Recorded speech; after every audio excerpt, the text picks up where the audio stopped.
যারা সিজিএল বা এনটিপিসি এর প্রিপারেশন নিচ্ছ তারা এই প্রবলেমটাকে কোনো না কোনো একবার ফেস করেছো। কি বলেছে, পাইপ এ একটা ট্যাঙ্কে 16 মিনিটে ভর্তি করে এবং পাইপ বি সেই ট্যাঙ্কটাকে 24 মিনিটে ফাঁকা করে। যদি দুটো পাইপ একসাথে খোলা থাকে তবে কত সময় পর বি কে বন্ধ করলে সম্পূর্ণ ট্যাঙ্কটা ভর্তি হতে 30 মিনিট সময় লাগবে। তাহলে 30 মিনিট অব্দি কে খোলা ছিল, 30 মিনিট অব্দি এ খোলা ছিল। তাহলে এ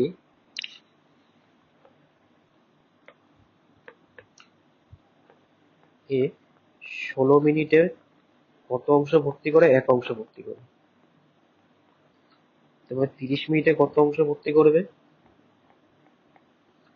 30/16 মানে 15/8 অংশ, বা 8 লিটারের মধ্যে 15 লিটার এ ভর্তি করেছে।